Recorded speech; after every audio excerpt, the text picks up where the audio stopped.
ওয়ালাকাদ আতাইনা লুকমানাল হিকমাতা আনিশকুর লিল্লাহ ওয়া মান ইয়াশকুর ফাইন্নামা ইয়াশকুরু লিনাফসিহি ওয়া মান কাফারা ফাইন্নাল্লাহা গনিয়্যুন হামিদ। আল্লাহ রাব্বুল আলামিন বলেন, আমি লোকমানকে হিকমত প্রদান করেছি। ওয়ালাকাদ আতাইনা লুকমানাল হিকমাহ, আমি লোকমানকে হিকমত প্রদান করেছি।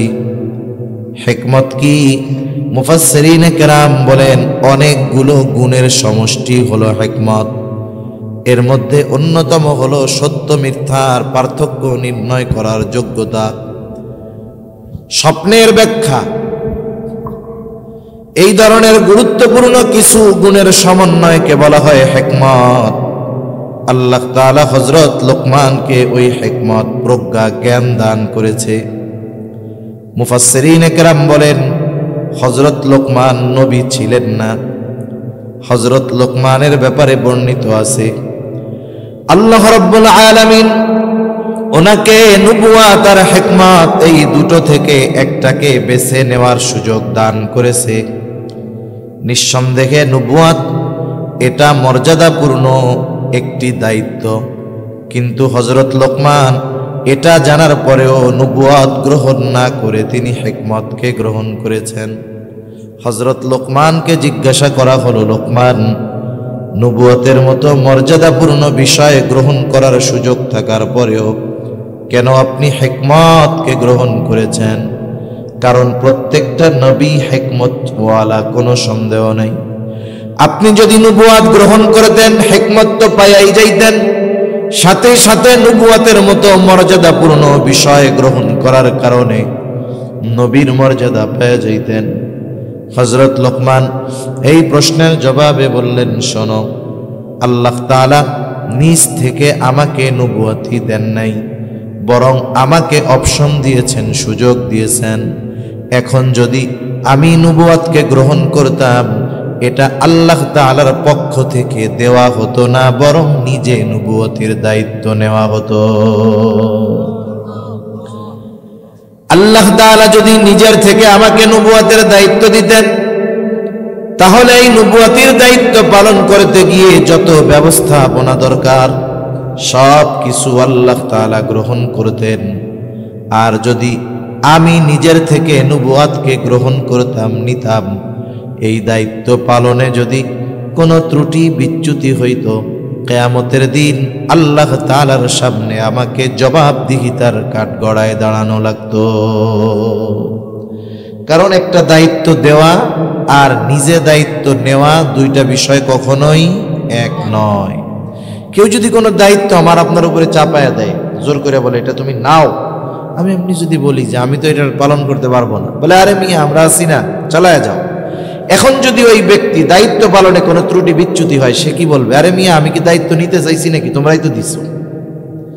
কিন্তু যদি নিজের থেকে নেয় যে আমারে দেও এইটা, এই দায়িত্ব নেওয়ার পরে সে যদি ওই দায়িত্ব পালনে ব্যর্থ হয়, মানুষে কি বলবে? আরে মিয়া পারো না দায়িত্ব পালন করতে, লাফাইয়া দায়িত্ব নিতে আসছো, তাই না? হযরত লোকমান যেহেতু আল্লাহ তাআলার পক্ষ থেকে ওনাকে সুযোগ দেওয়া হয়েছে, কিন্তু সরাসরি দায়িত্ব চাপায়া দেওয়া হয় নাই, এই জন্য হযরত লোকমান তুলনামূলক সহজটাকে গ্রহণ করেছেন। হযরত লোকমান এমন এক ব্যক্তি ছিলেন যার কথা আর কর্মের মধ্যে প্রজ্ঞা নিহিত ছিল। হযরত লোকমান জীবনের প্রারম্ভে এমনটা ছিলেন না, তিনি জীবনের প্রারম্ভে ছাগল চড়াইতেন, রাখাল ছিলেন। হযরত লোকমানের ছাগলের মালিক একদিন এসে বলে, লোকমান, তুমি আমার জন্য একটা ছাগল জবাই করো এবং ছাগলের সর্ব উৎকৃষ্ট অংশ আমার সামনে হাজির করো। হযরত লোকমান একটা ছাগল জবাই করলেন। এরপরে ছাগলের কলিজা আর জিহ্বা, হৃৎপিণ্ড আর জিহ্বা, এই দুইটা অংশ এনে মালিকের সামনে দিয়ে বললেন, এটাই হলো সবচেয়ে উৎকৃষ্ট অংশ। মালিক আবার নির্দেশ দিল, লোকমান, তুমি আর একটা ছাগল জবাই করবা আর ছাগলের সবচাইতে নিকৃষ্ট অংশ আমার সামনে হাজির করবা। হযরত লোকমান আবার আর একটা ছাগল জবাই করলেন, জিহ্বা আর হৃৎপিণ্ড, এই দুইটা অংশ মালিকের সামনে নিয়ে হাজির। মালিক বলে, লোকমান রে, তুমি আমার সাথে কি মজা করো নাকি? সর্বোৎকৃষ্ট অংশ আনতে বললাম, এই দুইটা আনলা। সবচাইতে নিকৃষ্ট অংশ আনতে বললাম, এই দুইটাই আনলা। হযরত লোকমান মালিকের এই কথার জবাবে বলে, মালিক, যার জবান আর অন্তর ভালো হয়ে যায় তার সব কিছুই ভালো হয়ে যায়, আর যার এই দুইটা জিনিস খারাপ হয়ে যায় সে সবচাইতে নিকৃষ্ট হয়ে যায়। হযরত লোকমান এমন এক ব্যক্তি ছিলেন। হযরত লোকমান ছিলেন শুকরগুজার এক বান্দা। দুনিয়ার সব মানুষ পরিপূর্ণ শুকরগুজার হতে পারে না। এই হিকমত নামক নিয়ামত আমরা অনেক সময় মনে করি টাকা পয়সা ধন দৌলত, এটাই মনে হয় শুধু নিয়ামত। মাইকও লাগবে, কি সাউন্ড এগুলো? হযরত লোকমান হিকমত নামক নিয়ামত পাইছেন। আমরা অনেক সময় মনে করি টাকা পয়সা ধন দৌলত এগুলাই মনে হয় নিয়ামত। আসলে জ্ঞান এটাও বড় এক নিয়ামত। দুনিয়ার ধন দৌলত টাকা পয়সা এই নিয়ামত মারা যাওয়ার পরে অন্যরা মালিক হয়ে যায়, কিন্তু জ্ঞান এমন এক নিয়ামত, এই জ্ঞানের উত্তরসূরি দুনিয়ার কেউ হতে পারে না। আমি আপনি ওই জ্ঞান নামক নিয়ামত যদি অর্জন করি, আমার আপনার টাকা পয়সার উত্তরাধিকার আমার আপনার সন্তান হবে, কিন্তু জ্ঞানের উত্তরাধিকারী কেউ হইতে পারে না। এটা বড় একটা নিয়ামত। আল্লাহ তাআলা বলেন যে হযরত লোকমান হিকমত নামক নিয়ামত আমি তাকে দিলাম, সে এই নিয়ামত পেয়ে অহংকারী হয় নাই। দুনিয়ায় দেখেন না, মানুষ টাকা পয়সা ছিল না, টাকা পয়সা হয়ে গেছে এখন। আগে পায়ে জুতা ছিল না, এখন ওই পার সাথে মাটিও লাগতে দেয় না। আগে নিজে কত কষ্ট করছে, এখন যদি পরিশ্রমী মানুষ এসে হাত মুলাকাত করতে আসে, মুসাফা করতে আসে, হাত 15 বার সাবান দিয়া দেয়। আছে না এরকম কুতুব? আছে। কিছুই ছিল না, এখন একটু হইছে, অহংকারী হয়ে গেছে। অশিক্ষিত মূর্খ ছিল এক সময়, এখন একটু জ্ঞানী হয়েছে, লেখাপড়া শিখছে। আর গ্রামের মানুষ এগুলো সব মূর্খ, বুইড়া বেলা এরকম লোক আছে না নাই? অহংকারের কারণে বলে। কিন্তু হযরত লোকমান উনি অহংকারী ছিলেন না, বরং আল্লাহ তাআলার কৃতজ্ঞ এক বান্দা ছিলেন। আল্লাহ তাআলা সেই কথাই বলেন, ওয়ালাকাদ আতাইনা লুকমানাল হিকমাতা আনিশকুরু লিল্লাহ। আমি লোকমানকে হিকমত প্রদান করেছি যাতে সে আল্লাহ তাআলার কৃতজ্ঞতা প্রকাশ করে। একটা মানুষ কৃতজ্ঞ বান্দা কিনা বুঝবেন কেমনে? এটা বোঝার কিছু পদ্ধতি আছে। যেমন অনেক সময় কিছু মানুষ আছে, এক সময় কিছুই ছিল না, এখন অনেক টাকার মালিক, ইন্ডাস্ট্রির মালিক, ফ্যাক্টরির মালিক, শত শত কোটি টাকার মালিক। আপনি গিয়া তার সামনে তার অতীতের কথা স্মরণ করায়া দিবেন। তার বড় বড় শিল্পপতি বন্ধুদের সামনে বসা, আপনি গিয়া যদি তারে বলেন, ভাই আজ থেকে 20 বছর আগে 3 বেলা খাইতে পারতেন না, এখন আল্লাহ আপনারে 1000 কোটি টাকার মালিক বানায়া দিছে। ওই লোকটা যদি আপনার এই কথার জবাবে অহংকারের সাথে বলে, দূর মিয়া, রাখো সব ফালতু কথা, কে কইছে আমি 20 বছর আগে খাওন পাই নাই, আমার 14 পুরুষ দৈরা কোটিপতি, চুপ করো মিয়া। আছে না এরকম লোক? তাহলে কি বুঝবেন? এই লোক হলো নাশকরগুজার। এ লোক কি? আবার অনেক মানুষ আছে, এক সময় কিছু ছিল না, এখন অনেক সম্পদওয়ালা। হাজারো মানুষের সামনে যদি আপনি তাকে তার কষ্টের অতীতের কথা স্মরণ করায়া দেন, সে অতীতকে অস্বীকার করবে না, বরং অতীতের কথা মনে করে আল্লাহর প্রতি কৃতজ্ঞতা প্রকাশ করে বলবে, ভাই আমার এক সময় এমন অবস্থা ছিল, আমি 3 বেলা খাইতে পারতাম না, কিন্তু আল্লাহ তাআলার শুকর, আল্লাহ তাআলা আজকে আমার মাধ্যমে অনেক মানুষের খাওয়ার ব্যবস্থা করে, আলহামদুলিল্লাহ। এই লোকটা তার অতীতকে অস্বীকার করে নাই। বুঝা নিবেন এই লোকটা হলো শুকরগুজার বান্দা। হযরত লোকমানের মধ্যে আল্লাহ তাআলা এই গুণটা পরিপূর্ণ দিছে। হযরত লোকমান যখন দুনিয়াব্যাপী প্রসিদ্ধ হয়ে গেছে, এখন তো আমাদের ওয়াজ মাহফিলের আয়োজন করা হয়, বিভিন্ন মেহমানকে দাওয়াত দেওয়া হয়, কথা বলে, কত ব্যবস্থাপনা হয়, এরপরেও আমাদের ব্যস্ততা আসতে পারি না।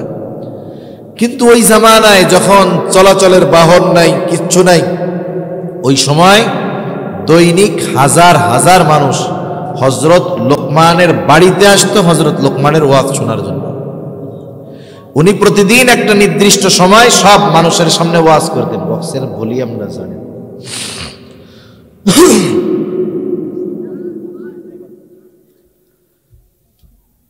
ওই সময় হাজার হাজার মানুষ দৈনিক ওনার বাড়িতে আসতো ওয়াজ শোনার জন্য।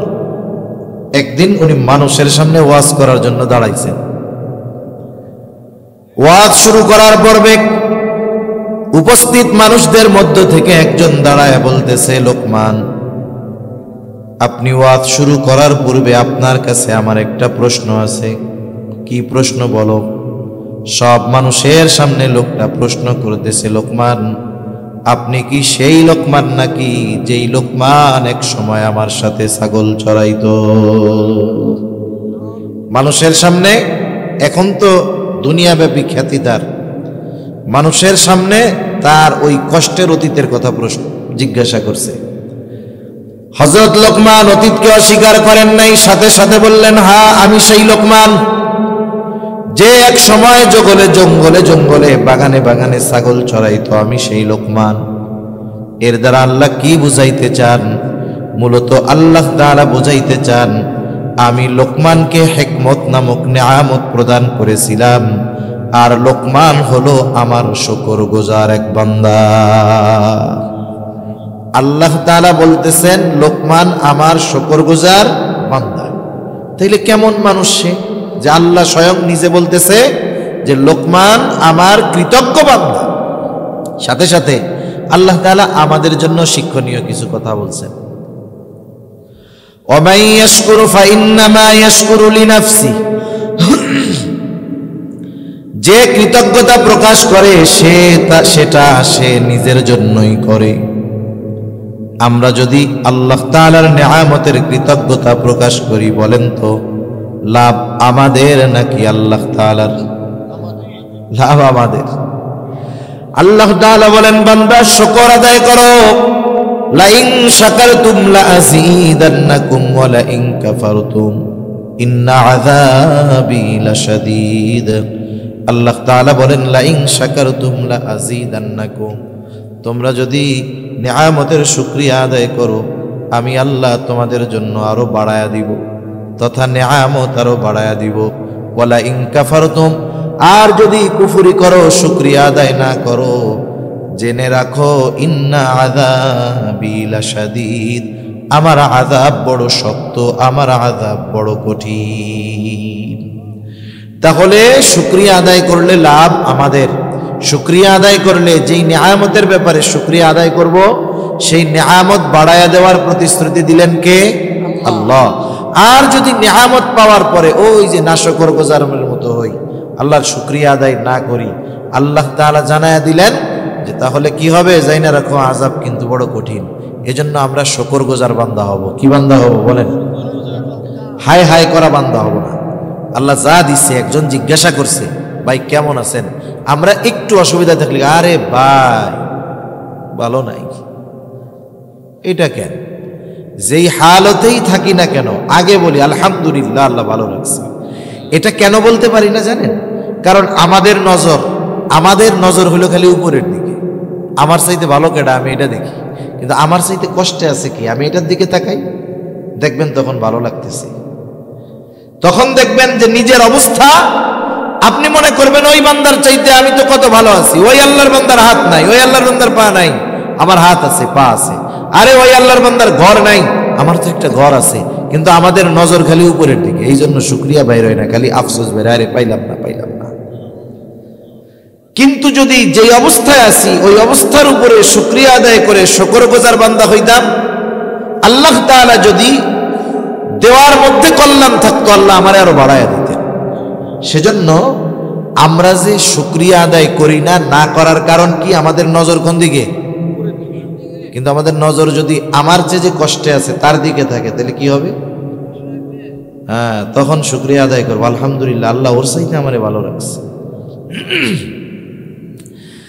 আল্লাহ তাআলা সেই কথাই বলেন, ওয়ামান ইয়াশকুরু ফাইন্নামা ইয়াশকুরু লিনাফসিহি ওয়া মান কাফারা ফাইন্নাল্লাহা গনিয়্যুন হামিদ। সাথে সাথে জানায় দেন আল্লাহ তাআলা বলেন, ওয়ামান কাফারা, যে আমার শুকরিয়া আদায় করে না, কুফরি করে, তারা যাই না রাখুক, ফাইন্নাল্লাহা গনিয়্যুন হামিদ, আল্লাহ তাআলা হলেন অমুখাপেক্ষী সপ্রশংসিত এক মহান সত্তা। তার শুকরিয়া আমরা আদায় না করলে তার কোনো লস নাই, শুকরিয়া আদায় করলে তার কোনো লাভও নাই, বরং শুকরিয়া আদায় করলে লাভ আমাদের, শুকরিয়া আমাদের। এজন্য আমরা আমাদের পরিভাষায়, মানুষ জিজ্ঞেস করে না আসসালামু আলাইকুম কেমন আছেন, আমি যদি কষ্টেও থাকি বলবো আলহামদুলিল্লাহ আল্লাহ আমারে ভালো রাখছে। তাহলে কি হবে? আল্লাহ সুবহানাহু ওয়া তাআলা বান্দার উপরে খুশি হইয়া নিয়ামত বাড়ায় দেবে। তা এই আয়াতটার মধ্যে মূলত আল্লাহ তাআলা যেই খবর আমাদেরকে দেন যে শোনো, লোকমান সাধারণ বান্দা না, লোকমান হলো আমার শুকরগুজার এক বান্দা। আমার এই বান্দা তার পোলাপানকে, তার বাচ্চারে কি নসিহত করছে? 4 ধরনের নসিহতের কথা এই রুকুর মধ্যে আছে। 1 নাম্বার, ঈমানের ব্যাপারে, তাওহীদের ব্যাপারে হযরত লোকমান তার সন্তানকে নসিহত করছে। মুফাসসিরিনে কেরাম বলেন, ছেলে যদি কাফের হয়ে থাকে, হযরত লোকমানের ছেলে যদি কাফের হয়ে থাকে, তাহলে নসিহতটা ঈমানের ব্যাপারে। আর যদি ছেলে কাফের না হয়ে থাকে, তাহলে নসিহতটা আল্লাহর একত্ববাদ, তাওহীদের ব্যাপারে। হযরত লোকমান সন্তানকে ওয়াজ করতেছেন, আল্লাহ তাআলা বলেন, ওয়া ইযা ক্বালা লুকমানু লিবনিহি ওয়া হুয়া ইয়াইদুহু ইয়া বুনাইয়া লা তুশরিক বিল্লাহ। হযরত লোকমান তার সন্তানকে ওয়াজ করতেছে, ওয়া হুয়া ইয়াইদুহু, সে তার বৎস সন্তানকে ওয়াজ করতেছে, বলতেছে, ইয়া বুনাইয়া, হে আমার বৎস, হে আমার সন্তান, লা তুশরিক বিল্লাহ, তুমি আল্লাহ তাআলার সাথে শিরিক কইরো না। সন্তানদেরকে নসিহত করার একটা নীতিমালা এখানে পাওয়া যায়। মানুষ যখন কারো উপরে রাগ হয়, মনে করেন তার সন্তানের উপরে রাগই হইছে, বলেন তো রাগ হইয়া আব্বা আয়েশা কোনো সময় এরকম বলে নাকি, ও আমার কলিজার টুকরা সন্তান, এইদিকে ধরে ফিডামু, এরকম বলে? রাগ হয়ে তখন নাম ধরে ডাকে, এই আব্দুল করিম এদিকে আয়, কই গেছস? আর যখন ছেলের উপরে মায়া মোহাব্বত এগুলো থাকে, তখন বলে কি, ও আমার কলিজার টুকরা, কই রে? তার মানে নসিহতের ভাষা হইতে হবে নরম। নসিহতের ভাষা কি হবে? আমরা আমাদের সন্তানদেরকে নসিহত করি, কিন্তু নসিহতের সময় এবং পদ্ধতি ঠিক নাই। সময় এবং পদ্ধতি ঠিক না থাকার কারণে সন্তানদের উপদেশ দেয় মা বাপ, কিন্তু কাম হয় না। আমার দেখা অভিজ্ঞতা আর কি, অধিকাংশ ক্ষেত্রে মানুষ সন্তানদের উপদেশ দেয় 2 সময়। কয় সময়? 2 সময়। কোন সময়? একটা হলো মনে করেন ছেলে খারাপ অন্যান্য পোলাপানদের সাথে মিশতেছে, তার চালচলন বাবার ভালো লাগতেছে না, বাপ কি করবে?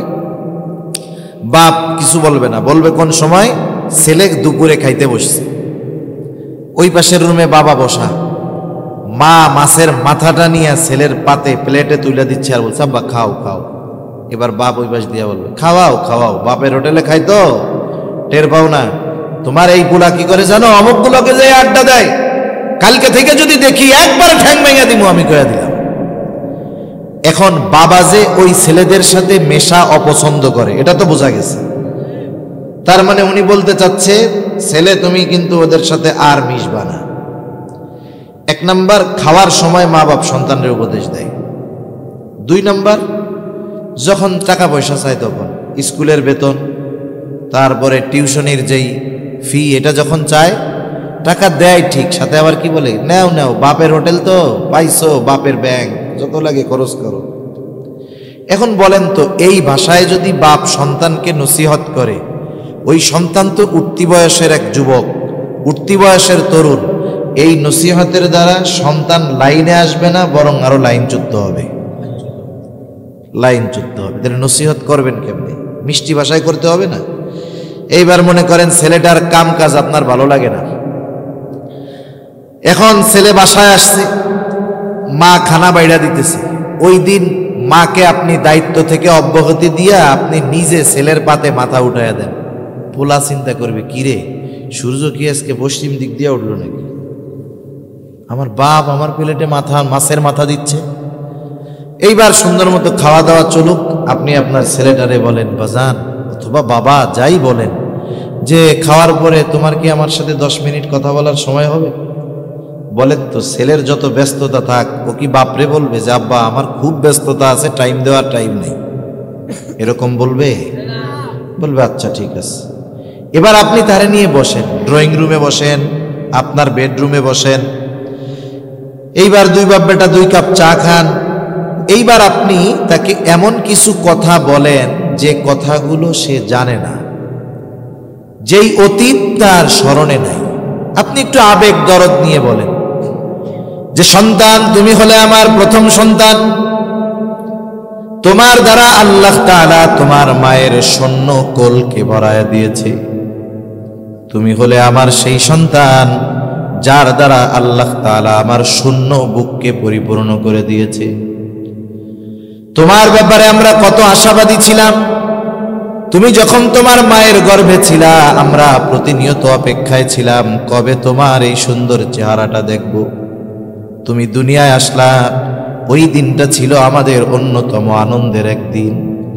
শুধু তাই না, তুমি আনন্দিত হলে আমরা আনন্দ পাইতাম। তোমার যদি কষ্ট হইতো, সেই কষ্টটাও আমরা অনুভব করতাম। কারণ তোমার মা বাবা হলো তোমার সর্বোচ্চ কল্যাণকামী। ও আমার কলিজার সন্তান, আমি তোমাকে কিছু মানুষের সাথে মিশতে দেখি, এই মানুষগুলো ভালো না, এই মানুষগুলো খারাপ। আমি বাবা তোমার কল্যাণ চাই, এই জন্য আমি আশা করি তুমি ওদের সঙ্গ ত্যাগ করে ভালো মানুষের সঙ্গ গ্রহণ করবা। আচ্ছা, আপনি যদি একটু এইরকম মায়া মোহাব্বত নিয়ে বলেন তো, ছেলে বলবে না আব্বা ওদের ছাড়া আমার জীবন চলবে না, আমি ওদের ছাড়তেই পারবো না, এমনটা বলবে? বরং আপনার এই দরদ মাখা কথাগুলো তার কর্ণকুহরে ঢুকে হৃদয় পর্যন্ত পৌঁছায় যাবে। ছেলেটা চিন্তা করবে, আমার বাপরে এরকম কষ্ট দেওয়া ঠিক হবে না। এজন্য নসিহতের সময় এবং স্থান যদি ঠিক না থাকে, ওই নসিহত কোনো সময় কাজে লাগে না। হযরত লোকমান বলতেছে ইয়া বুনাইয়া, নাম ধইরা বলে নাই, বলতেছে হে আমার বৎস। আরবি কিছু শব্দ আছে যেই শব্দের শাব্দিক অর্থ লেখা যায়, পড়া যায়, দেখা যায়, কিন্তু এই শব্দের সারমর্ম অনুধাবন করার জন্য একটা হৃদয় দরকার হয়। কিছু শব্দ আছে, এই শব্দের গভীরতা বোঝার জন্য হৃদয় দরকার, মনের দরকার। ইয়া বুনাইয়া শব্দটা এমন একটা গভীর শব্দ, এমন এক দরদ মাখা আবেগময় শব্দ, হযরত লোকমান সন্তানকে বলার ক্ষেত্রে এই শব্দ ব্যবহার করতেছে। বলতেছে ইয়া বুনাইয়া লা তুশরিক বিল্লাহ, হে আমার বৎস, লা তুশরিক বিল্লাহ, আল্লাহ তাআলার সাথে শিরিক কইরো না। কারণ ইন্নাশ শিরকা লাযুলমুন আযীম, শিরিক হলো মহা অন্যায়, মহা জুলুম। কিছু কিছু শিরিক আছে যেগুলোর দ্বারা ক্ষণস্থায়ী জাহান্নামে থাকা লাগবে, আর কিছু কিছু শিরিক আছে যেগুলোর কারণে বেঈমান হওয়া লাগে এবং অনন্তকাল জাহান্নামের মধ্যে জ্বলা লাগবে। মক্কার কাফেররা কিন্তু আল্লাহ তাআলাকে বিশ্বাস করত, আল্লাহর অস্তিত্বে তারা বিশ্বাস করত, আল্লাহ আছে এ কথা তারা মানত, জমিন আসমান আল্লাহ বানিয়েছেন এটা তারা বিশ্বাস করত, তাদেরকেও যে আল্লাহ বানাইছেন তাও তারা বিশ্বাস করত, আল্লাহ তাআলা বৃষ্টি দেন, জমিনে ফসল উৎপাদন করেন, এগুলোও তারা বিশ্বাস করত। কিন্তু আল্লাহর সাথে এমন কিছু বিষয়ের শিরিক করত যার কারণে তারা ঈমানহীন হয়েছে এবং তাদের ঠিকানা অনন্তকাল জাহান্নাম। আল্লাহ রাব্বুল আলামিন কোরআনুল কারীমের মধ্যে বলেন, ইন্নাল্লাহা লা ইয়াগফিরু আন ইউশরাকা বিহি ওয়া ইয়াগফিরু মা দুনা যালিকা লিমান ইয়াশা। আল্লাহ তাআলা জানায় দেন তিনি সব গুনাহ মাফ করে দিবে। নামাজ পড়ে নাই, আল্লাহ তাআলা চাইলে মাফ করে দিবে। রোজা রাখে নাই, আল্লাহ তাআলা চাইলে মাফ করে দিবে। কিন্তু কেউ যদি আল্লাহ তাআলার সাথে শিরিক করে, আল্লাহ তাআলা ক্ষমা করবেন না, তাওবা ছাড়া তার এই গুনাহ মাফ হবে না। তাওবাবিহীন অবস্থায় যদি সে মারা যায়, যদি শিরিকটা এমন হয় যেটা ঈমান ধ্বংসের কারণ হয়ে দাঁড়ায়, তাহলে ওই লোকটাকে হয়তো মুসলিম সমাজে দাফন করা হবে, তার হয়তো জানাজা হবে, তাকে মুসলিম সমাজে কবরস্থ করা হবে, তার জন্য দোয়া করা হবে। কিন্তু ওই ধরনের শিরিক থেকে তাওবা না করার কারণে আমার আপনার কাছে সে মুসলমান হতে পারে, কিন্তু আল্লাহ তাআলার তালিকায় সে বেঈমান বলে গণ্য হবে। এজন্য এই বিষয়গুলো আমরা খেয়াল রাখবো। আমরা বুঝি না, দুনিয়ার কিছু বিষয় আছে যেগুলো আল্লাহ তাআলা ছাড়া কেউ দিতে পারেন না, দুনিয়ার কারো দেওয়ার ক্ষমতা আল্লাহ দেন নাই। কিছু বিষয় আছে আল্লাহ দেওয়ার ক্ষমতা দিছে। যেমন মনে করেন আমি যদি একজনের কাছে বলি ভাই আমার এক গ্লাস পানি দাও, এটা তো আর শিরক হবে না, এটা আল্লাহ তারে দেওয়ার, মানুষকে একে অপরকে দেওয়ার ক্ষমতা আল্লাহ দিছে। কিন্তু কিছু বিষয় আছে এগুলো দুনিয়ার কোনো মানুষকে আল্লাহ তাআলা এই ক্ষমতা দেন নাই। আমাদের দেশে অনেকের বাচ্চা কাচ্চা হয় না, বিবাহ করছে, ট্রিটমেন্ট করাইছে, বাচ্চা কাচ্চা হয় না, এখন চিন্তা করে মাজারে গিয়া মাজারওয়ালার কাছে চাই। এরকম আছে না অনেকে? কত আছে মাজারে গিয়া মাথা ঢুকাই ফেলতেছে যে আমার একটা পোলা দেন। আরে বেটা বিয়া করছিস তুই, বউ তোর, ওই মাজারের ওই ব্যক্তি তোরে পোলাপান দিবে কেমনি? সন্তান দেয় কে? আল্লাহ তাআলা দেয়। এটা শুধুমাত্র আল্লাহর কাছেই চাইতে হবে। আল্লাহ তাআলা বলেন ইয়াহাবু লিমান ইয়াশাউ ইনাসান ওয়া ইয়াহাবু লিমান ইয়াশাউ যুকুর আও ইউযাওয়িজুহুম যুকরানান ওয়া ইনাসা ওয়া ইয়াজআলু মান ইয়াশাউ আকিমা। আল্লাহ তাআলা যাকে চান তাকে ছেলে দেন, যাকে চান তাকে মেয়ে দেন, যাকে চান ছেলে মেয়ে উভয়টা তাকে দান করেন, আবার যাকে চান আল্লাহ তাআলা কোনোটাই দেন না। বিষয়গুলো বলতে গেলে অন্যদিকে কথা চলে যাবে। এক কথায় যেই বিষয়গুলো দেওয়ার ক্ষমতা একমাত্র আল্লাহর, এই বিষয়গুলো কোনো মাখলুকের কাছে চাওয়া জায়েজ নাই। তাহলে হযরত লোকমান সন্তানকে শিক্ষা দিচ্ছেন তাওহীদের, আল্লাহর একত্ববাদের। 2 নাম্বার, এরপরে আল্লাহ তাআলার কিছু কথা আছে সন্তানদের প্রতি মা বাবার ব্যাপারে। আমি ওইদিকে যাব না, আমি শুধু হযরত লোকমানের নসিহতগুলো বইলা আমি আমার আলোচনা শেষ করব অল্প সময়ের মধ্যে ইনশাআল্লাহ। 1 নম্বরে হযরত লোকমান সন্তানকে আল্লাহর একত্ববাদ তথা ঈমানের শিক্ষা দিয়েছেন। 2 নম্বর আল্লাহর কুদরত, আল্লাহর ক্ষমতার ব্যাপারে জানিয়েছেন। হযরত লোকমান সন্তানকে বলতেছে ইয়া বুনাইয়া ইন্নাহা ইন তাকু মিসকালা হাববাতিন মিন খারদালিন ফাতাকুন ফি সাফরা আও ফিস সামাওয়াতি আও ফিল আরদি ইয়াতি বিহাল্লাহ ইন্নাল্লাহা লাতীফুন খাবীর। হযরত লোকমান তার সন্তানকে বলে হে আমার বৎস, তোমার আমলটা সেটা নেক আমল হোক আর বদ আমল হোক, ইয়া বুনাইয়া হে আমার সন্তান, ইন্নাহা এই হা দ্বারা উদ্দেশ্য হলো আমল, হতে পারে নেক আমল, হতে পারে বদ আমল। তাহলে হযরত লোকমান বলতেছে ও আমার সন্তান, তোমার আমলটা যদি সরিষা দানা পরিমাণ হয়, ইন তাকু মিসকালা হাববাতিন মিন খারদাল ফাতাকুন ফি সাখরা আও ফিস সামাওয়াতি আও ফিল আরদ, ওই সরিষা দানা পরিমাণ আমলটা তুমি যদি কোনো পাথরের মধ্যেও করো, আসমানেও করো, জমিনেও করো, ইয়াতি বিহাল্লাহ, তোমার ওই সরিষা দানা পরিমাণ আমলটা যিনি হাজির করবেন তিনি কে? এই আয়াতের তাফসিরে হযরত আনাস রাদিয়াল্লাহু তাআলা আনহু থেকে একটা হাদিস আসছে। নবীজি সাল্লাল্লাহু আলাইহি ওয়াসাল্লাম বলেন, যদি কেউ এমন কোন পাথরের মধ্যে গিয়ে কোনো আমল করে, কেমন পাথর? যেই পাথরের দরজাও নাই জানালাও নাই। এখন বলেন তো, যেই পাথরের দরজাও নাই জানালাও নাই, ওই পাথরের মধ্যে যাওয়ার কোনো সুযোগ আছে? এটা তো অসম্ভব।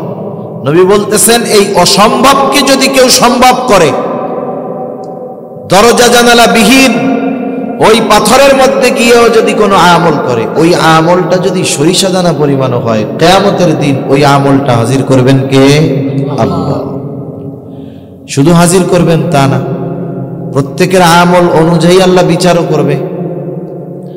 আল্লাহ তাআলা বলেন وَنَضَعُ الْمَوَازِينَ الْقِسْطَ لِيَوْمِ الْقِيَامَةِ فَلَا تُظْلَمُ نَفْسٌ شَيْئًا وَإِنْ كَانَ مِثْقَالَ حَبَّةٍ مِّنْ خَرْدَلٍ أَتَيْنَا بِهَا وَكَفَى بِنَا حَاسِبِينَ। আল্লাহ তাআলা বলেন, আমি কিয়ামতের দিন ন্যায় বিচারের আদালত প্রতিষ্ঠা করব। দুনিয়ার বিচারালয় হলো এমন যেখানে ন্যায় বিচারের চাইতে অবিচার বেশি, কিন্তু আল্লাহ বলেন আমার বিচারালয় এমন এক বিচারালয় ফালা তুযলামু নাফসুন শাইআ, যেখানে কারো প্রতি ন্যূনতম জুলুম করা হবে না, অবিচার করা হবে না। আল্লাহ বলেন ওয়া ইন কানা মিসকালা হাববাতিন মিন খারদালিন, কেউ যদি দুনিয়ায় সরিষা দানা পরিমাণ কোনো আমল করে, আতাইনা বিহা, ওইটা সহকারে আমি আল্লাহ তাকে হাজির করব। শুধু হাজির করব তা নয়, তার ওই আমলের হিসাবও নেওয়া হবে। আল্লাহ তাআলা বলেন কাফা বিনা হাসিবিন, হিসাব নেওয়ার জন্য আল্লাহ তাআলাই যথেষ্ট। আপনি যদি শিশুকাল থেকে আপনার ছোট বাচ্চার অন্তরে এই কথাগুলো ঢুকায়া দিতে পারেন, তাহলে ওই বাচ্চা বড় হওয়ার পরেও এই কথাগুলোর প্রভাব তার থেকে যাবে। আরবিতে একটা কথা আছে, কুল্লু শাইইন ইয়ারজিউ ইলা আসলিহি, প্রত্যেকটা জিনিস তার মূলের দিকে ফিরে আসে। কেন কথা বলার দরকার শুনেন, বর্তমানের শিক্ষা ব্যবস্থার হালত কি জানেন আপনারা? আমাদের প্রাইমারি হাই স্কুলে কি শেখানো হইতেছে জানেন? হ্যাঁ, কি শিখাইতেছে? শুধু রান্না শিখায় না, আরে মিয়া জেনা কেমনে করতে হবে এটারও শিক্ষা দিচ্ছে। এগুলোর শিক্ষা দিচ্ছে, কিন্তু কিছু বিষয় আছে সরাসরি তো দেওয়া যায় না, কৌশলে আস্তে আস্তে আস্তে আস্তে ডাইভার্ট করা হচ্ছে এগুলোর দিকে। এরা যখন এগুলো শিখবে, আস্তে পড়তে মন মস্তিষ্ক মগজে যখন বসে যাবে, এরপরে ওই কর্ম সে শুরু করবে। একটা মানুষ যে কোনো কর্ম করার আগে তার মাইন্ড সাপোর্ট দরকার হয়। মাইন্ড সাপোর্ট আসে কখন? সে যখন ওই বিষয়টা বারবার দেখে, বারবার পড়ে, বারবার দেখে, বারবার পড়ে, তখন সে ওইটার প্রতি আগ্রহী হয়। শয়তান ওইটার প্রতি তাকে আকৃষ্ট করে এবং গুনার দিকে তাকে ধাবিত করে। সেজন্য শিক্ষা বড় এক জিনিস। যাদের শিক্ষাটা দিনহীন শিক্ষা হয়, এটার প্রভাব পরবর্তী সময়ে পড়তে থাকে। যাদের প্রাথমিক শিক্ষা, শিশুকালের শিক্ষা দিনই শিক্ষা হয়, এর প্রভাব পরবর্তীতে কাজে লাগে। শিশুরা হলো কাদার মতো। আমরা আগে দেখছি, আপনাদের এলাকায় তো থাকার কথা, আগে মানুষ মাটির পাতিলে ভাত রান্না করত, মাটির পাত্রে খানা খাইত, মাটির কলস ব্যবহার করা হইত। এই মাটির তৈজসপত্র যারা বানাইতো তাদেরকে আপনাদের এলাকায় কি বলে? কুমার। কুমার কুমার কি এটা অনেক মেশিন টেশিন দিয়ে বানাইতো নাকি? না না, বড় একটা চাকা ছিল, মাটিটাকে প্রসেস করার পরে, নরম করার পরে এইবার ওইটার উপরে মাটির চাকটা রাখতো। কুমার তার হাতের নৈপুণ্যতায় মাটিটাকে বিভিন্ন রূপ দিয়ে কত সুন্দর সুন্দর গ্লাস, জগ, প্লেট, বাটি এগুলা বানায়। বলেন তো, এই কুমার যত পারদর্শী হোক না কেন, যত অভিজ্ঞ হোক না কেন, মাটিটা যদি একটু শক্ত হয়ে যায়, তার এক্সপিরিয়েন্স, তার অভিজ্ঞতা কোনো কাজে লাগবে? শিশুদের বিষয়টা এরকম। সে যখন ছোট, সে যখন বাচ্চা, আপনি ওর দিলের মধ্যে যেই কথাগুলো গেঁথে দিবেন, এগুলো তার মৃত্যু পর্যন্ত দুনিয়ার জমিনে কাজে লাগবে। শিশুকালের শিক্ষা পাথরে খোদাই করার মতো। শিশুকালের শিক্ষা পাথরে খোদাই করার মতো। পাথরে খোদাই করা লেখা আমরা পাই। প্রত্নতত্ত্ববিদ যারা, তারা বলে এটা এত লক্ষ বছর আগের, এত হাজার বছর আগের। সুস্পষ্টভাবে তাদের ওই শিল্পকর্মগুলো আমরা দেখতে পাই, পাথরের উপরে খোদাই করেছে। শিশুকালে যেই শিক্ষাগুলো আমরা শিশুদের দিব, এটা তাদের মন মস্তিষ্ক মগজ এর মধ্যে বসে যায়। এজন্য ইসলাম বিদ্বেষীরা শিশুদের প্রাথমিক শিক্ষা দিনহীন শিক্ষা করার প্রচেষ্টা এরা চালায়। আর সচেতন অভিভাবক হিসাবে আমাদের দায়িত্ব হলো আমাদের সন্তানদের সামনে এই বিষয়গুলো বারবার আলোচনা করা, আল্লাহর পরিচয়ের শিক্ষা দেওয়া, তাদেরকে বোঝানো যে বাবা তুমি মিথ্যা যদি বলো আমি আব্বু জানবো না, কিন্তু তোমার এই মিথ্যার খবর জানবে কে? আল্লাহ। তুমি যদি কোনো অন্যায় করো আমি জানবো না, কিন্তু জানবে আল্লাহ। এই যে শিশুকাল থেকে এই বিশ্বাসের উপরে যদি তাকে বড় করা হয়, সে যখন বড় হবে এই বিশ্বাস তার মধ্যে দৃঢ় হবে। আপনার চোখের অন্তরালে গিয়েও সে পাপ করার ক্ষেত্রে 100 বার ভাববে যে আমার বাবা হয়তো দেখতেছে না, কিন্তু আল্লাহ তো দেখতেছে। এই জন্য হযরত লোকমান সন্তানরে বলতেছে, বাবা তুমি যদি তোমার সরিষা দানা পরিমাণ আমলটা পাথরের মধ্যেও করো, আসমানেও করো, জমিনেও করো, তোমার ওই আমলটা হাজির করবে কে? কারণ আল্লাহ হলেন লতীফুল খবীর, সব খবর আল্লাহ তাআলার কাছে আছে, তিনি সূক্ষ্মদর্শী। এরপরে হযরত লোকমান ঈমান আকীদা এই দুই বিষয় ঠিক করার পর ইবাদতের ব্যাপারে নসিহত করেছেন। কারণ কারো ঈমান আকীদা যদি ঠিক না থাকে, বলেন তো যত ইবাদত করুক না কেন কোনো কাজে লাগবে নাকি? কোনো কাজে লাগবে না। হযরত লোকমান সন্তানকে ঈমান আকীদার ব্যাপারে শিক্ষা দিয়ে এইবার ইবাদতের কথা বলতেছে। ইয়া বুনাইয়া আকিমিস সালাতা ওয়া'মুর বিল মা'রুফি ওয়ানহা আনিল মুনকার ওয়াসবির আলা মা আসাবাকা ইন্না যালিকা মিন আজমিল উমুর। একটা মানুষের ব্যক্তিগত জীবনে প্রত্যেকটা মানুষের আমল দুই ধরনের হয়। একটা হলো ব্যক্তিগত ইবাদত, আর একটা হলো সমষ্টিগত সামাজিক ইবাদত। ব্যক্তিগত যে ইবাদত সেটা হলো নামাজ। হযরত লোকমান সন্তানকে প্রথমেই বলতেছে, ইয়া বুনাইয়া আকিমিস সালাহ, হে আমার বৎস তুমি নামাজ কায়েম করো। নামাজ হলো এমন এক ইবাদত, সন্তানেরকে নামাজের জন্য আদেশ করা এটা অভিভাবকের দায়িত্ব। আবু দাউদের হাদিস, নবীজি সাল্লাল্লাহু আলাইহি ওয়াসাল্লাম বলেন, তোমরা তোমাদের সন্তানদের 7 বছর বয়সে নামাজের আদেশ দাও, যখন 10 বছর বয়স হবে নামাজের জন্য প্রহার করো, আর তোমাদের থেকে বিছানাটা আলাদা করে দাও। 7 বছরে নামাজের আদেশ, 10 বছরে নামাজ না পড়লে পিটানি, সাথে সাথে বিছানা পৃথক করে দিতে হবে। এখন 7 বছরে আপনি যদি নামাজের আদেশ দিতে চান, আদেশ দেওয়ার আগে যেই বিষয়ে আদেশ দিবেন সেই বিষয়ে শেখানোর দরকার আছে না? তার মানে নামাজ শিখাইতে হবে আরো আগের থেকে। কিভাবে শিখাবেন? শিশুদেরকে জোর করে কোনো কিছু শেখানো যায় না। ছোট মানুষ, এরা অনুকরণ প্রিয়। আপনি যেটা করবেন ও সেটা করবে। অনেক সময় বাবা যেটা করে সন্তান ওইটারে ভালো মনে করে সে অনুকরণ করে। যখন কেউ বাসায় নামাজে দাঁড়ায়, দেখবেন তার বাসায় যদি ছোট বাচ্চা থাকে, নাতিপোতা থাকে, ওই ছোট ছোট মানুষগুলাও বাবার সাথে, দাদার সাথে, নানার সাথে নামাজে দাঁড়ায় কি দাঁড়ায় না? দাঁড়ায়। সেজন্য আমাদের উচিত নফল সুন্নাত ইবাদত গুলো ঘরে করা, যদি বাচ্চা থাকে আরো গুরুত্ব সহকারে করা। কেন? কারণ পুরুষ নামাজ পড়ে আলোকিত জায়গায়, খোলামেলা জায়গায়, মা বোনেরা নামাজ পড়ে ঘরের ভিতরে। ছোট বাচ্চারা অন্ধকার পছন্দ করে না, ওরা খোলামেলা জায়গা পছন্দ করে। আপনি নামাজ পড়তে বসছেন, নামাজ শুরু করছেন, দেখবেন আপনি নামাজে গেছেন, আপনি সেজদা দিছেন, আপনার গাড়ির উপরে ওইটা আপনার নাতি ঘোড়া বানায় খেলা শুরু করবে, ঠিক না? একটু করে করুক না। ছোট বাচ্চারা এক কাজ দীর্ঘ সময় করে না। আপনি অন্যান্য দিন সুবহানা রাব্বিয়াল আ'লা পড়তেন 11 বার, আজকে 91 বার পড়েন, সমস্যা হবে কোনো? সেজদাটা একটু লম্বা বানায় দেন, একটু পরেই ঘাট থেকে নাইমা অন্য খেলায় মত্ত হয়ে যাবে। কিন্তু আমরা কি করি, 11 বার হওয়ার পরে মনে হয় যে সহ্য হয় না, গাড়ির উপরে থাকলে কুনুই দিয়ে একটা গুতা মেরে ওটারে ফালাই দিয়ে এরপরে আল্লাহু আকবার উঠছে। অথচ নবীজি কি করছে? নবীজি একদিন নামাজ পড়াইতেছে মসজিদে নববীর ভিতরে। রাসূলুল্লাহ সাল্লাল্লাহু আলাইহি ওয়াসাল্লাম নামাজের ইমামতি করতেছে। নবীজি সেজদায় গেলেন, একটা সেজদা অনেক লম্বা করলেন। সাহাবায়ে কেরাম মনে করতেছে মনে হয় ওহী নাজিল হইতেছে। রাসূলুল্লাহ সাল্লাল্লাহু আলাইহি ওয়াসাল্লাম নামাজ শেষ করে সাহাবায়ে কেরামের দিকে ঘুরে বসলেন, কিন্তু কিছুই তিনি বলেন না। ওহী নাজিল হওয়ার পরপর নবীজি উপস্থিত সাহাবাদের সামনে তিলাওয়াত করতেন যে এই ওহী নাজিল হলো।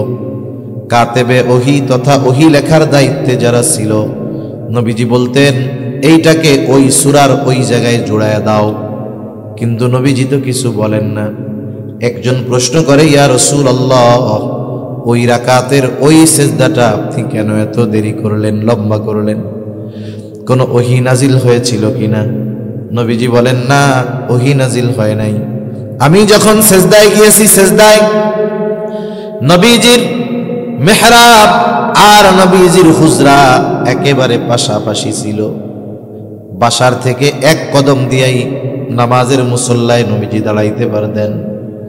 নবীজি বলেন, আমি যখন সিজদায় গেলাম, আমার নাতি হুসাইন রাদিয়াল্লাহু তাআলা আমার ঘাড়ের উপরে উঠা খেলা শুরু করে দিয়েছে। আমি চাইলাম না তার খেলার মজা নষ্ট করে দেখ, আমি চাইলাম সে তৃপ্ত হোক। সে যখন খেলা শেষ করে আমার ঘাড় থেকে নামলো, এরপরে আমি সিজদা থেকে মাথা উঠাইলাম।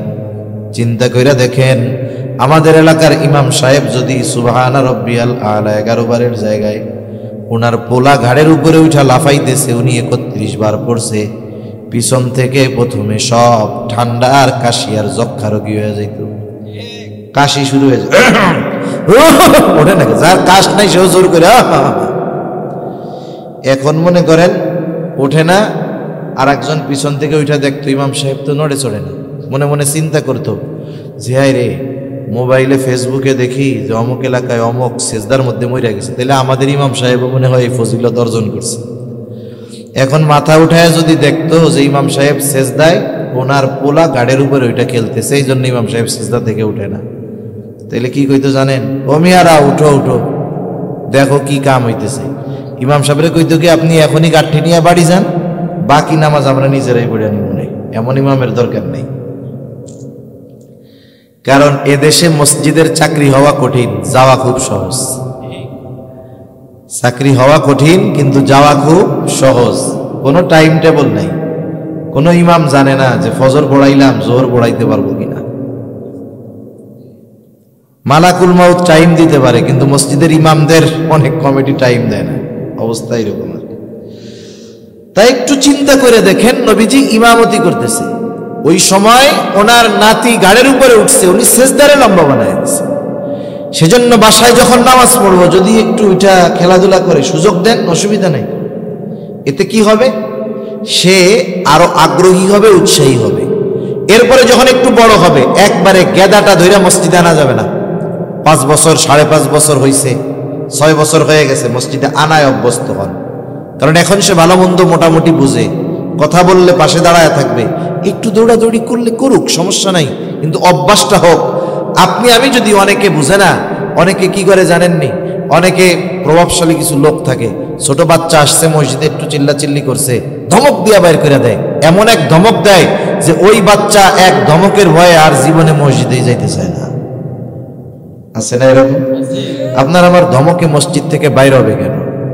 এই কাজগুলো আমরা করব না, বরং মসজিদে আসছে, মসজিদ কমিটি কিছু চকলেট কিনা রাখেন, ভালো ভালো আসছে এই জন্য উপহার দেন, তাহলে ও আশায় অভ্যস্ত হবে। এক সময় চকলেট পাওয়ার লোভে আসবে, ওই বাচ্চাটা বড় হইলে আল্লাহকে পাওয়ার জন্য মসজিদে আসবে, ঠিক কিনা বলেন?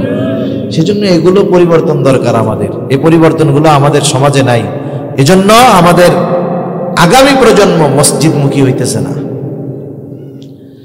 তাহলে সন্তানের দায়িত্ব, হযরত লোকমান বললেন, হে আমার সন্তান, নামাজ কায়েম করো। নামাজের জন্য আদেশ দেওয়া এটা অভিভাবকের দায়িত্ব। শুধু তাই না, মুখ দিয়ে অর্ডার করলেই হবে না, সাথে সাথে সন্তান যেন নামাজি হয় এই জন্য দোয়া করতে হবে কার কাছে? আল্লাহ তাআলা দোয়া শিখায়া দিয়েছে, রব্বি জাআলনি মুকিমাস সালাতি ওয়া মিন যুররিয়াতি রব্বানা ওয়া তাকাব্বাল দুআ। সন্তানরা যেন নামাজি হয় এই জন্য এই দোয়া আল্লাহর কাছে করতে হবে, চেষ্টা চালাইতে হবে, দোয়াও করতে হবে। নিজেও নামাজি হতে হবে, অধীনস্থদের নামাজি বানাতে হবে। নিজে নামাজি, অধীনস্থ নামাজি যদি হয়, আল্লাহ তাআলা রিজিকের দরজা খুলে দিবে। সুবহানাল্লাহ। এবার সন্তানকে সামাজিক ইবাদতের শিক্ষা দিতে হবে। সামাজিক ইবাদতের শিক্ষা কি? তা'মুরুনা বিল মা'রুফি ওয়া তানহাউনা আনিল মুনকার ওয়া'মুর বিল মা'রুফি ওয়ানহা আনিল মুনকার। হে আমার বৎস, ভালো কাজের আদেশ করো, অসৎ কাজের নিষেধ করো। ভালো কাজের আদেশ, অসৎ কাজের নিষেধ করতে গেলে বিপদ আপদ আছে না নাই? সন্তানকে শিখান ওয়াসবির আলা মা আসাবাক, ও আমার সন্তান, ভালো কাজ করতে গেলে বাধা আসতে পারে, বিপদ আসতে পারে। এই ভালো কাজ করতে গিয়ে যদি বিপদ আপদ আসে, ওয়াসবির আলা মা আসাবাক, তুমি ওই মুসিবতের উপরে সবর করো, তুমি ধৈর্য ধারণ করো। ইন্না যালিকা মিন আজমিল উমুর, এটা বড় এক জিনিস। এজন্য আমাদের তরুণ প্রজন্ম, যুবক সম্প্রদায়, যুবক যারা আছে, এদেরকে আমরা ভালো কাজের ব্যাপারে উৎসাহ প্রদান করব। সাথে সাথে বলবো, এরা তো তরুণ যুবক, এখনো অনেকে কিশোর, ভালো কাজ করতে গেলে একটু বাধা আসলে ওরা নিরুৎসাহিত হয়ে যাবে। আমরা তখন বুঝায় বলবো যে দেখো, ভালো কাজ করতে গেলে বাধা আসবে, তুমি যে ভালো কাজ করতেছো, বাধা যে আসতেছে, এটা হয়তো কবুলিয়াতের এক আলামত। এজন্য বাধা আসলে একটু সবর করো, ইস্তেকামাতের উপরে থাকো, আল্লাহ তাআলা উত্তম বিনিময় দিবে। সেজন্য আমরা আমাদের সন্তানদের ইবাদতের শিক্ষা দিব, সাথে সাথে সামাজিক কর্মকাণ্ড করার, ভালো কাজ সামাজিকভাবে করার শিক্ষা দিব। এর দ্বারা উদ্দেশ্য কি? ভালো কাজের আদেশ, অসৎ কাজের নিষেধ মানে কি?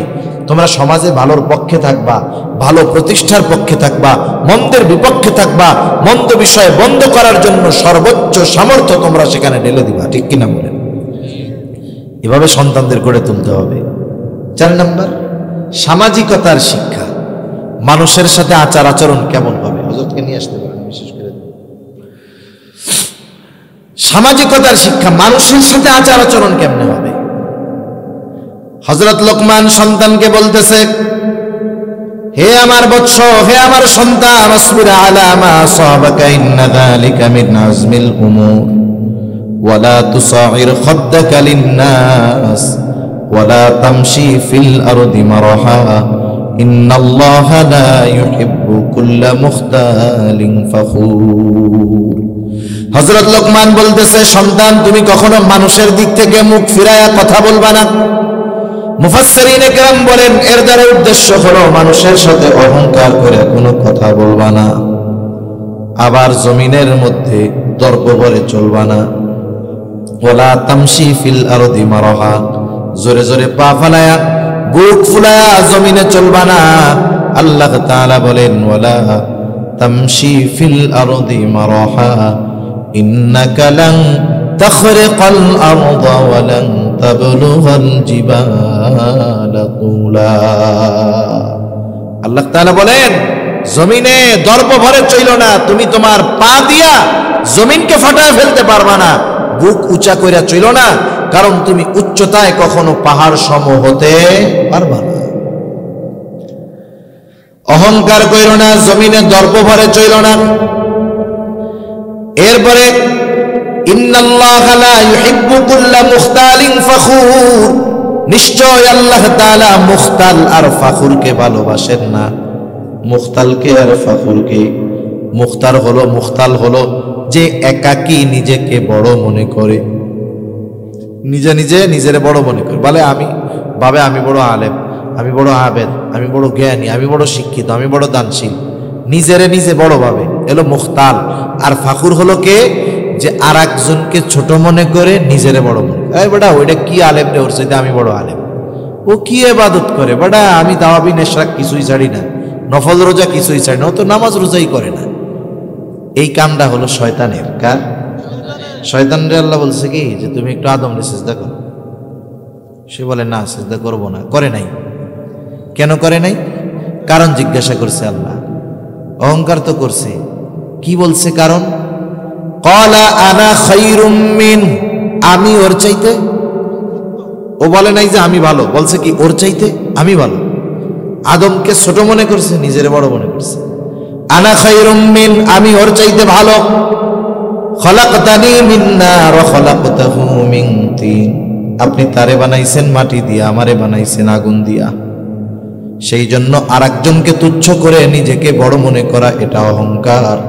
এটা এমন এক রোগ, এমন এক পাপ, আসমান জমিন উভয় জায়গায় এই দুই পাপ সংগঠিত রয়েছে। সৃষ্টি জগতের অন্যতম পাপ হইল এই অহংকার। নবীজি বলেন, লা ইয়াদখুলুল জান্নাতা মান কানা ফি কলবিহি মিসকালা হাববাতিন মিন কিব, যার অন্তরের মধ্যে যাররা পরিমাণ অহংকার আছে, অর্থাৎ সে আরেকজনকে তুচ্ছ করে, নিজেকে বড় মনে করে, নবীজি বলেন এই কারণে সে জান্নাতে প্রবেশ করতে পারবে না। আল্লাহ তাআলা আমাদের অহংকার মুক্ত হৃদয় দান করেন, সকলে বলি আমিন।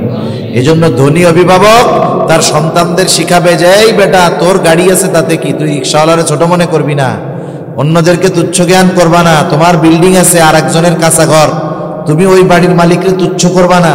আল্লাহ তাআলা চাইলে এক রাতের ব্যবধানে তোমারে ফকির বানায় দিতে পারে, ঠিক কিনা বলেন? এই শিক্ষাগুলো আমরা সন্তানদের দিব, তাইলে সমাজের সব মানুষের সাথে চলতে পারবে, সমাজের সবার সাথে সদাচরণ করবে, আগামী প্রজন্ম ভালোভাবে গড়ে উঠবে। এরপরে হাঁটার পদ্ধতি শিখায়া দিচ্ছে, ওয়াকসিদ ফি মাশিকা ওয়াগদুদ মিন সাউতিক ইন্না আনকারাল আসওয়াতি লাসাউতুল হামির। তুমি হাঁটার ক্ষেত্রে মধ্যম পন্থা অবলম্বন করবা, একেবারে দ্রুত হাঁটবা না, একেবারে ধীরেও চলবা না, মধ্যম পন্থা অবলম্বন করবা। সাথে সাথে তো ওয়াগদুদ মিন সাউতিক, তুমি তোমার কণ্ঠস্বরকে নিচু রাখবা, নিচু, বিনা কারণে জোরে চেঁচায় মেঁচায় কথা বলবা না। সমাজে অনেক মানুষ আছে তর্ক বাঁধছে দুইজনের মধ্যে, আমরা মনে করি গলার জোর সাফার জোর যে বেশি, ও মনে হয় জিতে গেছে, ও আবার পরে জায়গায় দেখছস বেটা আমার সামনে কথা কওয়ারই সাহস পায় নাই, গলাবাজি। যে একজন ভালো মানুষ সে অনেক সময় নত হয় তার ভদ্রতার কারণে। রহমানের বান্দাদের গুণাবলী, আল্লাহর খাঁটি বান্দাদের কিছু গুণ আছে, সূরা ফুরকানের মধ্যে আল্লাহ তাআলা এই গুণগুলো বর্ণনা করছে। এর মধ্যে একটা গুণ, রহমানের বান্দাদেরকে জাহেল মূর্খরা যখন কিছু বলে ওরা মাপ চাইয়া ওইখান থেকে কেটে পড়ে। আল্লাহ তাআলা বলেন, ওয়া ইযা খাতাবাহুমুল জাহিলুনা ক্বালু সালামা। রহমানের বান্দাদেরকে জাহেলরা যখন কিছু বলে, তাদের উদ্দেশ্য করে যখন কোনো কথা বলে, ওরা কি বলে? ক্বালু সালামা, ভাই আমরা মাপ চাই, তুই ঠিক, তোরটাই ঠিক, আমি গেলাম, মাপ চাই। তারা তর্ক বিতর্ক করে না, তারা নমনীয়তা দেখায়। আমরা অনেক সময় মনে করি মানুষের এই বিনয় নমনীয়তাকে আমরা দুর্বলতা মনে করি, এটা তার দুর্বলতা না, বরং এটাই হলো তার পাওয়ার, এটাই হলো তার শক্তি, এটাই হলো তার নৈতিকতা, ভদ্রতার পরিচয়, ঠিক কিনা বলেন? এজন্য যখন তর্ক বিতর্ক হবে আপনি স্বাভাবিক ভাষায় করেন, গলাবাজি করার দরকার নাই। যারা এরকম বিনা কারণে উচ্চ আওয়াজে গলাবাজি করে, আল্লাহ তাআলা এদের কণ্ঠস্বরকে গাধার কণ্ঠস্বরের সাথে তুলনা করছে।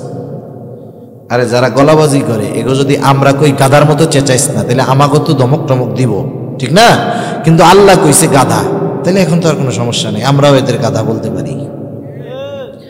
আল্লাহ তাআলা বলেন, ইন্না আনকারাল আসওয়াতি লাসাউতুল হামির, নিশ্চয়ই সবচাইতে নিকৃষ্ট আওয়াজ হলো গাধার কণ্ঠস্বরের, গাধার গলার আওয়াজ।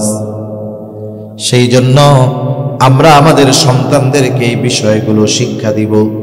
মুরব্বীদের সাথে কথা বলার আদব হলো, আমি যখন কোনো মুরব্বীর সাথে কথা বলবো, মুরব্বীর গলার আওয়াজের চাইতে জানি আমার গলার আওয়াজটা বেশি না হয়ে যায়।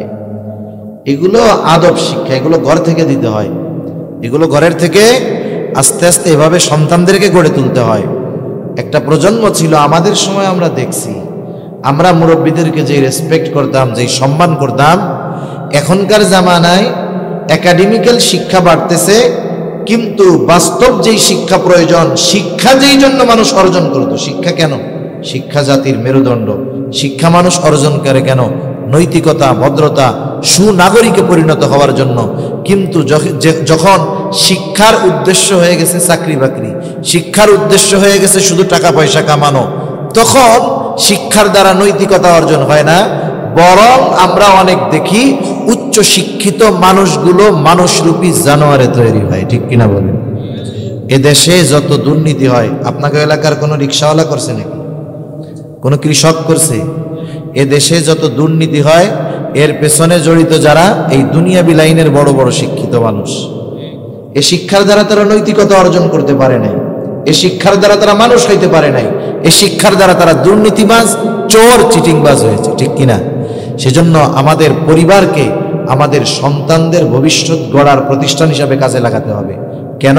কারণ এখন আপনি যদি আপনার সন্তানকে দ্বীনি শিক্ষা প্রতিষ্ঠানে না দেন, জেনারেল শিক্ষায় দেন। এখানে দেওয়ার পরে সন্তান তো মানুষ হওয়ার কোনো সম্ভাবনা নাই। সন্তান তো যে শিক্ষা শিখবে বড় হইয়া ও বলবে, আব্বা তুমি তো আমারে পোলা কও, আমার তো মনে মনে মনে হয় আমি মনে হয় মাইয়া। ট্রান্সজেন্ডারের শিক্ষা দিচ্ছে ক্লাস 7-এর এক বইতে, যে মনে মনে ভাবছে কি মেয়ে, আরে বলতেছে সে যদি মনে মনে মেয়ে ভাবে তাহলে তাকে বলে মেয়ে হিসাবে ধরা হবে। তাহলে আমার তো মাঝে মধ্যে মনে মনে প্রেসিডেন্ট মনে হয় আমারে, তাহলে আমি প্রেসিডেন্ট হইতে পারব না কেন? এইসব ভুয়াবাজি, মস্তিষ্ক বিকৃত মার্কা শিক্ষা ব্যবস্থা যারা প্রণয়ন করতেছে, এগুলোর চাইতে কুত্তা ভালো, এগুলোর চাইতে ওই শুয়োরটাও ভালো।